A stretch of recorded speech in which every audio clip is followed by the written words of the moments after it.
तो ये फिगर है जो कि आपके एग्जाम में सीधा आता है कि नेफ्रॉन की संरचना तथा मूत्र निर्माण की प्रक्रिया का फिगर या फिर डायग्राम बनाइएगा। ठीक, तो देखिए उत्सर्जन तंत्र में आपको ये वाला डायग्राम अपने पेपर में आपको बना करके आना है। तो भाई आज हम लोग क्लास 10 साइंस का एक बेहद खास इंपॉर्टेंट टॉपिक जो कि आपके लगभग हर साल बोर्ड एग्जाम में पूछा जाता है। ठीक है, तो टॉपिक हम लोगों का है उत्सर्जन तंत्र। ठीक है, अब देखिए उत्सर्जन तंत्र जो हमारा टॉपिक है, इस टॉपिक को बेहद अच्छे तरीके से समझेंगे। उससे पहले मैं आपको ये बता देता हूं कि उत्सर्जन तंत्र के अंदर हम लोग पढ़ने क्या क्या वाले हैं।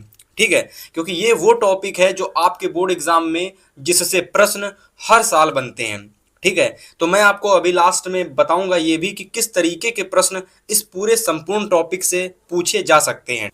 तो सबसे पहले जानेंगे कि भैया आखिर में उत्सर्जन तंत्र होता क्या है, इसकी डेफिनेशन, इसकी परिभाषा क्या होती है। ठीक है, तो सारी चीज़ों को समझेंगे एकदम अच्छे तरीके से, और जिसमें हम मोस्ट इंपॉर्टेंट चीज़ जो होती है कि मानव में उत्सर्जन के जो भाग होते हैं वो कौन कौन से होते हैं, मानव में उत्सर्जन के कौन कौन से ऐसे भाग होते हैं जो कि भाग लेते हैं। ठीक है, फिर जो मानव में मूत्र निर्माण की प्रक्रिया होती है, ठीक है, वो भी उत्सर्जन से संबंधित होती है, तो उसकी पूरी क्रियाविधि को समझेंगे, यानी वृक्क में मूत्र किस तरीके से बनता है और किस तरीके से बाहर निकलता है। तो पूरी क्रियाविधि को एकदम अच्छे तरीके से समझने वाले हैं। तो चलिए फिर स्टार्ट करते हैं। सबसे पहले देखेंगे कि आखिर में उत्सर्जन तंत्र होता क्या है, यानी इसकी पूरी परिभाषा, यानी सब कुछ समझने वाले हैं। ठीक है, तो चलिए सबसे पहले देखेंगे यहाँ पर आप लोग हेडिंग लगा लीजिएगा, आप चाहे तो स्क्रीनशॉट भी ले सकते हैं। एकदम अच्छे तरीके से हम यहाँ पर आपको समझाने वाले हैं। तो देखिए परिभाषा कुछ इस तरीके से है कि शरीर में उपापचय, ठीक है, यहाँ पर हम आपका थोड़ा सा पेन चेंज कर लेते हैं। तो शरीर में उपापचय क्रियाओं के फलस्वरूप बने उत्सर्जी पदार्थों का शरीर से बाहर निकलना उत्सर्जन कहलाता है। देखो यहाँ पर मैं आपको समझाने की कोशिश करता हूँ। देखो हमारे शरीर में कुछ ऐसे पदार्थ होते हैं जिनका हमारे जीवन में कोई महत्व नहीं होता है, मतलब वो पदार्थ हमारे शरीर के लिए बिल्कुल भी उपयोगी नहीं होते हैं। अब ऐसे पदार्थों का हमारे शरीर से बाहर निकलना क्या कहलाता है, उत्सर्जन कहलाता है। अब ये सबसे पहली तो बात ये होती है कि पदार्थ होते हैं हमारे उत्सर्जी पदार्थ। ठीक है, यानी वे पदार्थ जिनका हमारे शरीर से कोई लेना देना नहीं होता है, उत्सर्जी पदार्थ होते हैं। इन उत्सर्जी पदार्थों का शरीर से बाहर निकलना ही उत्सर्जन कहलाता है। ठीक है, तो परिभाषा आपको समझ में आ गई। अब चलिए आगे देखिए, यहाँ पर आप लिखेंगे कि इस क्रिया में सहायक अंग, ठीक है, उत्सर्जी अंग कहलाते हैं, यानी ऐसे अंग जो कि इस क्रिया को संपूर्ण पूरी क्रिया को कह सकते हो कि आगे चलाते हैं, वो हमारे क्या कहलाते हैं, उत्सर्जी अंग कहलाते हैं। तो कौन कौन से ऐसे उत्सर्जी अंग होते हैं जो कि उत्सर्जन की क्रिया में भाग लेते हैं, उनको हम आगे पढ़ेंगे। अभी फिलहाल हम अगर बात करें तो उत्सर्जी अंग परस्पर मिलकर उत्सर्जन तंत्र बनाते हैं, यानी कि बहुत सारे जब उत्सर्जी अंग आपस में मिल जाएंगे तो एक उत्सर्जन तंत्र का निर्माण हो जाता है। जैसे कि अगर हम बात करें तो एक कक्षा का निर्माण कब होता है कि जब बहुत सारे स्टूडेंट आपस में बैठे होते हैं, तो हमारी एक क्या कहलाती है, कक्षा कहलाती है। उसी तरीके से कह सकते हो कि बहुत सारे जब उत्सर्जन तंत्र होते हैं तो वह जो प्रक्रिया होती है उत्सर्जन तंत्र कहलाती है। ठीक है, मनुष्य में मुख्य उत्सर्जी अंग की बात करें तो कौन होता है, तो भैया वो आप लोगों का होता है वृक्क। तो वृक्क जो होता है मनुष्य में सबसे महत्वपूर्ण उत्सर्जी अंग होता है। ठीक है, तो ये बात आपको याद रखनी होगी। इसके बाद देखिए और आप लोग लिखेंगे कि यकृत उत्सर्जन की क्रिया में महत्वपूर्ण भूमिका निभाता है, यानी कि जो हमारा यकृत होता है ये उत्सर्जन की क्रिया में महत्वपूर्ण भूमिका निभाता है, और यह अमोनिया को यूरिया में बदलता है। ठीक है, यह क्या करता है, ये भैया अमोनिया जो होती है हमारी गैस, उसको यूरिया में परिवर्तित कर देता है। ठीक है, अब अमोनिया क्या होता है, ये सारी जानकारी आपको अब यहाँ पर पता चलने वाली है। तो इतना तो आपको समझ में आ गया कि आखिर में उत्सर्जन होता क्या है। ठीक है, तो जल्दी से आप स्क्रीनशॉट ले लो, फिर आगे आपको क्या लिखना है मैं आपको वो बताता हूँ। चलिए इसके बाद देखिए आपको जो नेक्स्ट हेडिंग लगानी है वो आप लगाएंगे मानव में उत्सर्जन। अब देखिए मानव में उत्सर्जन का मतलब ये है कि मानव में किस प्रकार से उत्सर्जन की जो प्रक्रिया होती है, ठीक है, वो कैसे कैसे होती है, और कौन कौन से ऐसे उत्सर्जी अंग होते हैं जो कि उत्सर्जन की क्रिया में भाग लेते हैं, अब वो हम यहाँ पर देखने वाले हैं। ठीक है, और इससे पहले मैं आपको उत्सर्जन की प्रक्रिया का जो फिगर होता है मैं आपको उससे इंट्रोड्यूस करा देता हूँ। ठीक है, तो देखिए उत्सर्जन तंत्र में आपको ये वाला डायग्राम अपने पेपर में आपको बना करके आना है। ठीक है, इसका अच्छे से आप एक बार इसका स्क्रीनशॉट ले लीजिएगा। ठीक है, हालांकि मैं आपको इसको एक बार अच्छे से समझाने का प्रयास करता हूं। तो देखो सबसे पहले ये जो आपको संरचना दिख रही है ना, कुछ बीज के आकार की, अर्ध बीज के आकार की, यानी आधे बीज के आकार की जो ये संरचना आपको दिख रही है, बेसिकली इसको हम लोग बोलते हैं वृक्क। इसको हम लोग क्या बोलते हैं, तो इसको हम लोग वृक्क बोलते हैं। और जो वृक्क से होते हुए दो ये नली के आकार की संरचना दिख रही है, इसको हम लोग बोलते हैं मूत्रवाहिनी। क्या बोलते हैं, मूत्रवाहिनी। इसके बाद ये जो आप लोगों की मूत्रवाहिनी जिस भी गोलक के आकार की संरचना दिख रही होगी आपको यहाँ पर, तो गोलक के आकार की संरचना से ये जो मूत्रवाहिनी जुड़ी होती है, इस चौड़े से भाग को हम लोग बोलते हैं मूत्राशय। ठीक है, और फिर इस छोटे से नीचे से पतले से पार्ट को बोलते हैं हम लोग, इसको थोड़ा सा सही कर लीजिएगा, मूत्र मार्ग बोलते हैं इसको हम लोग। क्या बोलते हैं, मूत्र मार्ग बोलते हैं। ठीक है, तो कुछ इस तरीके से ये डायग्राम है, इसको मैंने आपको समझाया। अब चलिए हम लोग आगे क्या लिखने वाले हैं। ठीक है, मानव में उत्सर्जन की प्रक्रिया में, वो मैं आपको बताता हूं। तो आप यहां लिखेंगे सबसे पहले कि मनुष्य के उत्सर्जन में एक जोड़ी, ठीक है, एक जोड़ी वृक्क होते हैं, मतलब कि ये दो स्पेशली होते हैं। एक जोड़ी कहने का मतलब है कि ये दो होते हैं। ठीक है, और मूत्रवाहिनी भी होती हैं एक जोड़ी, यानी कि एक जोड़ी है, तो मतलब सिंपल सी बात है कि इनकी संख्या कितनी रहने वाली है, इनकी संख्या दो रहने वाली है। ठीक है, तो भैया दो संख्या होती है हमारी वृक्क की, दो संख्याएं होती हैं मूत्रवाहिनी, यानी दो मूत्रवाहिनी होती हैं और दो वृक्क होते हैं। ठीक है, एक हमारा मूत्राशय होता है और एक मूत्र मार्ग होता है। ठीक है, तो ये तो हो गए उत्सर्जी अंग जो कि हमारे उत्सर्जन की क्रिया में भाग लेते हैं। अब आगे आप क्या लिखेंगे, आगे आप जो भी चीजें लिखेंगे ना एकदम साधारण सी भाषा में लिखेंगे। ठीक है, सबसे पहले लिखेंगे कि वृक्क जो कि बीज की आकृति के समान रचना होती है। ठीक है, यानी जो हमारी वृक्क होते हैं किसके समान होते हैं, बीज के आकार की, बीज के आकार नुमा संरचना हमारी होती है, जिसको हम वृक्क बोलते हैं। जो कहां पर होता है, जो कि उदर में रीढ़ की हड्डी के दोनों ओर स्थित होते हैं। ठीक है, यानी बेसिकली अगर हम बात करें तो देखिए हमारा जो शरीर होता है, शरीर के एक साइड होता है हमारा एक वृक्क और दूसरे साइड हमारा होता है दूसरा वृक्क। ठीक है, इस वृक्क में एक वृक्क का साइज जो होता है वो काफी बड़ा होता है। ठीक है, दूसरे का थोड़ा सा साइज हल्का सा कह सकते हो कि छोटा होता है। ठीक है, अब यहां पर अगर हम बात करते हैं आगे आप क्या लिखेंगे, तो आगे आप लिखेंगे कि प्रत्येक वृक्क से एक एक मूत्रवाहिनी निकली होती है। ठीक है, यानी कि हर एक वृक्क से, दो वृक्क होते हैं और एक एक वृक्क से क्या कह सकते हो कि मूत्रवाहिनी निकली होती है। ठीक है, निकलती है फिर निकली होती है, जो कि मूत्राशय में जाकर के खुलती है। और आगे आप लिखेंगे कि वृक्क में मूत्र बनने के बाद में, ठीक है, होता है, तो स्पेशली मूत्र का निर्माण होता कहाँ पे है, तो मूत्र का निर्माण होता है वृक्क में। ठीक है, तो यहाँ पर वही चीज लिखी हुई है, जो मूत्राशय में खुलती है और वृक्क में मूत्र बनने के बाद में, यानी जो हमारा मूत्र होता है, यानी जो हम लोगों की यूरिया होती है वो कहाँ पर बनती है, वृक्क में बनती है। ठीक है, तो मूत्र बनने के बाद में मूत्र वाहिनियों से कहाँ पर आ जाता है, ये आपके मूत्राशय में आ जाता है। ठीक है, तो देखिए मूत्रवाहिनी में होता हुआ ये आपके मूत्राशय में आता है, जो कि मूत्र मार्ग द्वारा बाहर निकल जाता है। ठीक है, तो इस तरीके से कह सकते हो कि हमारी मूत्र बनने की प्रक्रिया होती है, मूत्र फिर कहाँ जाता है और किस तरीके से वो हमारे शरीर से बाहर निकलता है, वो जानकारी यहाँ पर आपको पता चल गई। अब इतने का जल्दी से आप स्क्रीनशॉट ले सकते हैं। यदि आपको पीडीएफ वगैरह चाहिए तो एक बार डिस्क्रिप्शन आप चेक कर सकते हैं, वहाँ पर आपको बहुत सारे इंपॉर्टेंट टॉपिक की पीडीएफ एक जगह आपको कह सकते हो लिंक के थ्रू आपको मिल सकती है, तो आप एक बार डिस्क्रिप्शन जरूर चेक कर सकते हैं। इसके बाद देखिए आप आगे और लिखेंगे कि प्रत्येक वृक्क में उत्सर्जन के लिए लाखों की संख्या में वृक्क नलिकाएं होती हैं और इसकी ऊपरी सिरा को हम लोग क्या बोलते हैं, कप जैसा होता है। ठीक है, इसका ऊपरी सिरा जो होता है कप जैसा होता है, जिसे हम लोग वोमेन संपुट भी बोलते हैं। ठीक है, तो इस बात को आप लोग याद रखना क्योंकि ये चीज इंपॉर्टेंट है। वोमेन संपुट क्या होता है, एमसीक्यू में प्रश्न पूछा जा सकता है। ठीक है, तो आप यहाँ पर वोमेन संपुट इसको कर लेंगे।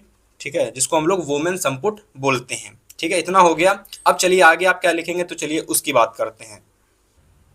चलिए, अभी तक आपने देखिए क्या समझा था कि किस तरीके से हमारे उत्सर्जन तंत्र की प्रक्रिया में जो हमारा मूत्र होता है वो कहाँ पर बनता है और किस तरीके से वो हमारे शरीर से बाहर निकलता है।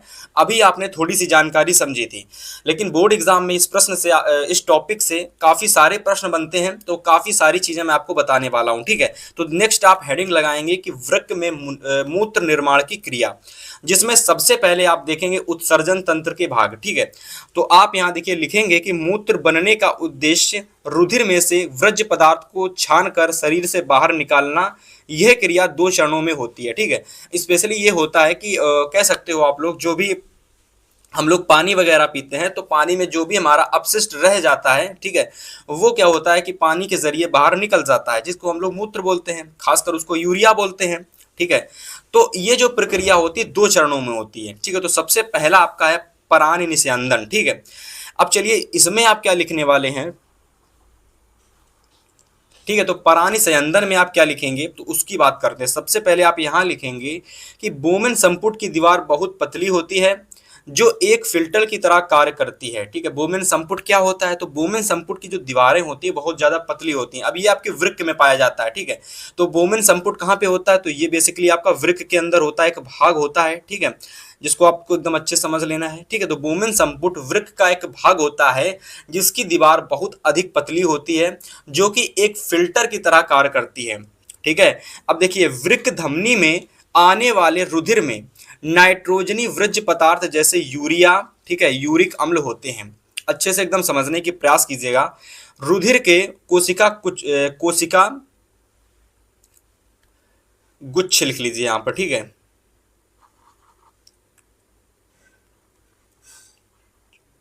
ठीक है, तो कोशिका गुच्छ में से प्रवाहित होने पर, ठीक है, बड़े जटिल अणु कोशिका के रुधिर में ही रह जाते हैं। ठीक है, इसके बाद देखिए सरल अणु, जो कि हमारे सरल और छोटे अणु होते हैं, जैसे जिनको हम लोग अमीनो अम्ल बोलते हैं, ठीक है, ग्लूकोज बोलते हैं, यूरिया बोलते हैं, यूरिक अम्ल होते हैं।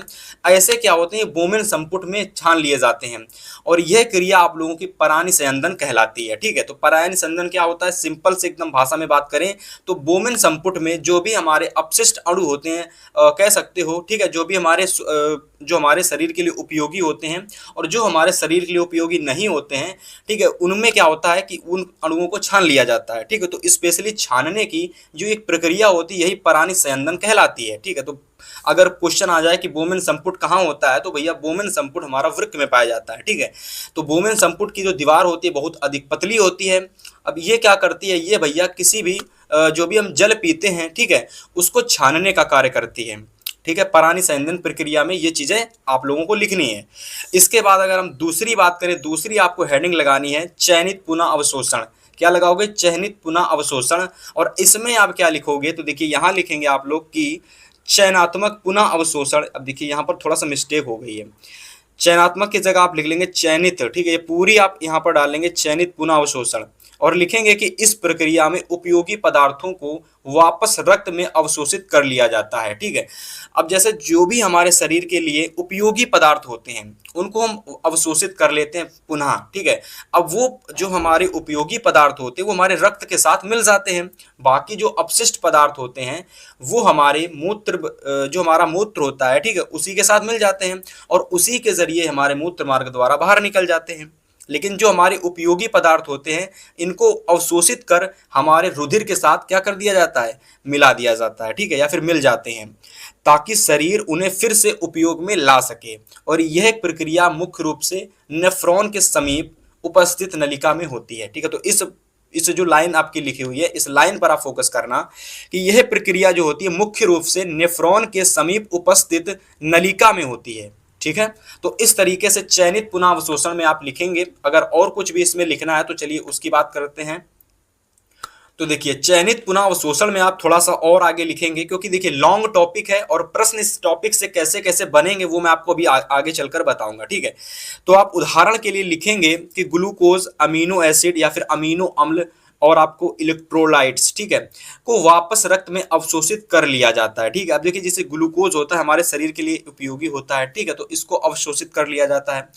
अमीनो एसिड इसको अवशोषित कर लिया जाता है। ठीक है, जबकि यूरिया जैसे अपशिष्ट उत्पादों को मूत्र में जाने दिया जाता है। ठीक है, तो बेसिकली 2 तरह के हमारे कह सकते हो कि जो चीजें बचती हैं, एक तो अपशिष्ट बचते हैं और दूसरे हमारे उपयोगी पदार्थ बचते हैं। तो उपयोगी पदार्थों को मतलब कि अवशोषित कर रुधिर के साथ मिला दिया जाता है या फिर मिल जाते हैं, और जो कि हमारे अपशिष्ट होते हैं वो हमारे मूत्र के साथ मिल करके बाहर चले जाते हैं। ठीक है, अब देखिए यहाँ आप लिखेंगे कि यूरिया व यूरिक अम्ल जैसे उत्सर्जी पदार्थ का पुनः अवशोषण नहीं होता है, अतः ये पदार्थ वृक्क नलिका में ही रह जाते हैं। अब ये हमारे लिए उपयोगी नहीं होते हैं, इसलिए क्या होता है कि इनका पुनः अवशोषण नहीं होता है और ये वृक्क नलिका में ही रह जाते हैं। फिर ये हमारे कह सकते हो कि आप लोग मूत्राशय द्वारा, ठीक है, मूत्र मार्ग के जरिए बाहर निकल जाते हैं। अब देखिए यहाँ लिखेंगे आप लोग कि अब देखिए यहाँ पर एक चीज मैंने आपको बताना भूल गया कि ये जो चीज आप समझ रहे हैं ना, इस चीज समझने के साथ साथ यहाँ पर आपको एक फिगर बनाना पड़ता है, जो कि फिगर आपके एग्जाम में डायरेक्ट पूछ लिया जाता है। तो वो फिगर कौन सा मैं आपको दिखाता हूँ। तो ये फिगर है जो कि आपके एग्जाम में सीधा आता है कि नेफ्रॉन की संरचना तथा मूत्र निर्माण की प्रक्रिया का फिगर या फिर डायग्राम बनाइएगा। ठीक है, तो ये बोर्ड एग्जाम में सीधा आपसे पूछ लिया जाता है डायग्राम, जिसको आप एकदम अच्छे तरीके से समझ सकते हैं। अब इसका स्क्रीनशॉट भी आप ले सकते हैं। ये बोर्ड एग्जाम में सीधा आपके पूछ लिया जाता है, लेकिन जब भी कभी क्वेश्चन लॉन्ग में आता है तो आपको चैप्टर में उत्सर्जन क्या, क्वेश्चन में उत्सर्जन क्या होता है वो भी बताना पड़ता है। ठीक है, उत्सर्जन के कौन कौन से उत्सर्जी अंग होते हैं वो भी बताना पड़ता है, और आपकी मूत्र निर्माण की प्रक्रिया भी बतानी पड़ती है, और साथ में इस डायग्राम को भी बनाना पड़ता है। तो एक बार जल्दी से आप इसका स्क्रीनशॉट लीजिएगा। इसको दो तरीके से हम लोग जानते हैं, एक तो वृक्क नलिका होती है, दूसरा नेफ्रॉन की संरचना होती है। ठीक है, तो दो तरीके से प्रश्न पूछा जा सकता है कि वृक्क नलिका का संरचना सहित सूत्र, मतलब कि इसका जो डायग्राम है, फिगर है, वो बनाइए, और नेफ्रॉन की संरचना का चित्र, पूरी सचित्र वर्णन कीजिए इसका। ठीक है, तो बेसिकली दो तरीके से प्रश्न पूछा जा सकता है। तो यहाँ पर हम लोग कहाँ थे, तो हम लोग पूरा लगभग पढ़ चुके थे कि कौन से हमारे उत्सर्जी पदार्थ होते हैं और कौन से हमारे शरीर के लिए कौन से हमारे लिए अपशिष्ट होते हैं और कौन से हमारे लिए उपयोगी पदार्थ होते हैं, हम सब पढ़ चुके थे। अब यहाँ पर हम लोग थे कि यूरिया व यूरिक अम्ल जैसे उत्सर्जी पदार्थों का पुनः अवशोषण नहीं होता है, अतः यह पदार्थ वृक्क नलिका में ही रह जाते हैं। आगे आप लिखेंगे कि प्रत्येक वृक्क में बनने वाला मूत्र, जो कि हमारे, एक बात तो आपको याद रखना है कि ये जो मूत्र बनता है ना, ये हमारा वृक्क में बनता है। कहां पर बनता है? वृक्क में। वृक्क कितने होते हैं? दो होते हैं, यानी एक जोड़ी होते हैं। वृक्क में क्या बनता है? वृक्क में हमारा मूत्र का निर्माण होता है। ठीक है, इस बात को आप याद रखना। ठीक है, तो वृक्क में बनने वाला मूत्र मूत्रवाहिनी में होता हुआ मूत्राशय में एकत्रित होता रहता है, जब तक कि फैले हुए मूत्राशय का दाब मूत्र को मूत्र मार्ग से बाहर ना कर दे। ठीक है, तो इस तरीके से आप लोगों को यह चीजें मैंने स्टार्टिंग में ही बता दी थी, किस तरीके से मूत्र हमारा बाहर निकलता है। फिलहाल मूत्राशय जो होता है पेशी होता है। ठीक है, एक छोटा सा कह सकते हो एमसीक्यू में प्रश्न बन जाता है कि मूत्राशय की संरचना कैसी होती है, तो मूत्राशय की संरचना पेशी होती है। ठीक है, कैसी होती है? पेशी है। ठीक है, मतलब पतले आकार की होती है। ठीक है, सॉरी, चौड़े आकार की होती है, वो तो पतला हमारा मूत्र मार्ग होता है। फिलहाल चलिए कुछ इस तरीके से देख सकते हो, पूरा संपूर्ण टॉपिक हमारा समाप्त होता हुआ। अब यहाँ पर जो भी हमारा टॉपिक था, मैंने आपको बताया था, लास्ट में हम इसके प्रश्नों की बात करेंगे कि आपके इस टॉपिक से रिलेटेड किस तरीके से प्रश्न आपके एग्जाम में पूछे जा सकते हैं। ठीक है, तो चलिए यहाँ पर आप लोग देखिएगा। सबसे पहले इस टॉपिक से जो प्रश्न बन सकता है कुछ इस तरीके से बनेगा कि मानव में उत्सर्जन तंत्र के कौन कौन से अंग होते हैं। तो मानव में उत्सर्जन तंत्र के आपको कौन कौन से अंग होते हैं वो बताने हैं, और नामांकित चित्र बनाकर इसका प्रदर्शन आपको करना है। ठीक है, दूसरा तरीका है कि उत्सर्जन को आपको परिभाषित करना है और नेफ्रॉन की संरचना का आपको वर्णन करना है। ठीक है, और नेफ्रॉन की संरचना का चित्र मैंने आपको अभी बताया था, और इस टॉपिक के अंदर मैंने आपको दो फिगर बताए हैं, इसको भी आप याद रखना। ठीक है, और दोनों के दोनों फिगर इंपॉर्टेंट हैं, लेकिन आपकी जो नेफ्रॉन की संरचना का जो फिगर है वो बहुत ज़्यादा इंपॉर्टेंट है। ठीक है, जिसको मैंने केवल दिखाया है और आपको ज़्यादा समझाया नहीं है, क्योंकि देखिए फिगर में कुछ समझने वाला था नहीं, उसमें केवल आपको फिगर बनाना है। बाकी जो भी मूत्र निर्माण की प्रक्रिया होती है, जो भी उत्सर्जी अंग होते हैं, ऑलरेडी मैंने आपको समझा दिए थे। ठीक है, अब तीसरे तरीके से प्रश्न बन सकता है कि वृक्काणु, जिसको हम लोग बोलते हैं नेफ्रॉन। ठीक है, तो देखिए वृक्काणु, हाँ, तो जो वृक्काणु होते हैं, इसकी आपको संरचना बनानी है और इसकी कार्यविधि का एकदम विस्तार से आपको वर्णन करना है। ठीक है, जिसको हम लोग नेफ्रॉन भी बोलते हैं। तो फाइनली इस तरीके से कह सकते हो हमारा जो उत्सर्जन तंत्र है पूरा टॉपिक समाप्त होता हुआ। यदि आपको इसी तरीके से हर एक इंपॉर्टेंट टॉपिक चाहिए हैं जो आपके बोर्ड एग्जाम में लगभग 101% हर साल पूछे जाते हैं। तो इसके लिए भाई आप चैनल को सब्सक्राइब कर सकते हैं और आपसे हम मिलेंगे एक और इम्पोर्टेंट वीडियो के साथ, एक और इम्पोर्टेंट टॉपिक के साथ। तब तक के लिए गुड बाय।